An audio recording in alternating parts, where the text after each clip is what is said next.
Hello everyone, and welcome back to the channel. It's so great to have you here today. Let me ask you something. Have you ever had a day where a tiny little thing just sets you off? Maybe someone cuts you off in traffic, and suddenly you're fuming for the next hour. Or you get a slightly critical email at work, and your whole afternoon is ruined by anxiety. We've all been there, right?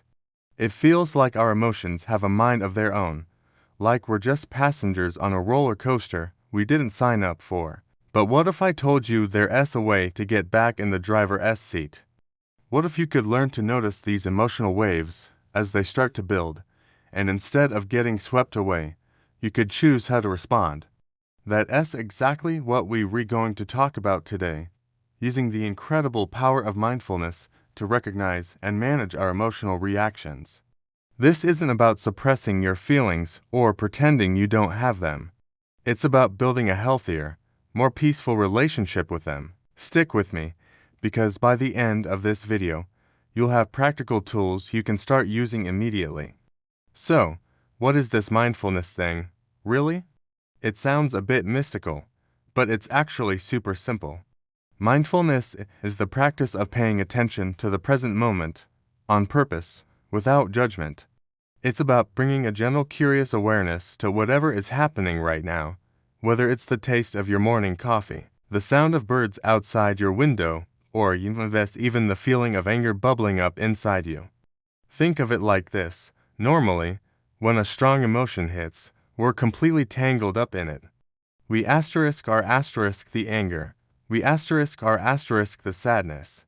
There's no space between us and the feeling. Mindfulness helps us create that space. It allows us to step back and observe the emotion without getting consumed by it. We can say to ourselves, I notice the feeling of frustration is here, instead of just being lost in the frustration itself. This small shift in perspective is a total game changer. It's the difference between being caught in a storm and watching the storm from a safe, sturdy shelter. Let's get practical. How do we actually do this? The first step is to recognize the emotion when it shows up. And our emotions aren't just in our heads, they live in our bodies. Anger might feel like heat in your chest or a clenched jaw. Anxiety might be a tight knot in your stomach or shallow breathing. Sadness could feel like a heavy weight on your shoulders. So, here's a simple exercise you can try the next time you feel a strong emotion starting to build. It's called the STOP technique. STOP stands for Stop, Take a Breath, Observe, and Proceed. Let's break it down. First, S for stop. Whatever you're doing, just pause for a moment. Don't react. Don't send that angry text. Don't snap at your partner. Just stop. Next, T for take a breath. Take 1, 2, or even 3 deep, conscious breaths. Inhale slowly through your nose and exhale slowly through your mouth. This simple act of focusing on your breath helps to activate your body's relaxation response and brings you back from that reactive fight or flight mode. It anchors you in the present moment. Then, O for observe. This is the core mindfulness piece. Turn your attention inward. What are you feeling right now? Try to name the emotion. Is it irritation, fear, disappointment, and where do you feel it in your body? Notice the physical sensations without judging them or wishing they were different. Just be a curious scientist observing your own inner landscape. Okay, my heart is beating fast. My palms are sweaty. There's a tightness in my throat. You're just gathering data. Finally, P for proceed. Now that you've created this space, you can choose how to move forward. The initial emotional storm has likely lost some of its intensity. You're no longer on autopilot. You can ask yourself, what is the most helpful thing I can do right now? Maybe the best course of action is to walk away and cool down. Maybe it's to communicate your feelings calmly and clearly. Or be it as just to be kind to yourself and acknowledge that you're having a tough moment. The point is, you now have a choice. This STOP practice is something you can do anywhere, anytime. In a meeting, in line at the grocery store, in the middle of a difficult conversation. It might only take 30 seconds, but it can completely change the outcome of a situation. Of course, like any skill, this gets easier with practice. You wouldn't expect to go to the gym once and have huge muscles, right? It's the same with mindfulness. The more you practice, the more natural it becomes. A great way to build this mindfulness muscle is through a regular, formal practice, like a short daily meditation, and it doesn't have to be complicated. Let's try a very simple one together right now. You can do this sitting in your chair. Just get comfortable, let your hands rest in your lap, and if you feel okay doing so, gently close your eyes. Now, just bring your attention to your breath. Don't try to change it. Just notice the feeling of the air moving in and out of your body. Notice the gentle rise and fall of your chest or belly.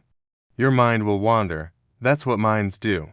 You'll think about your to-do list, what you're having for dinner, anything and everything.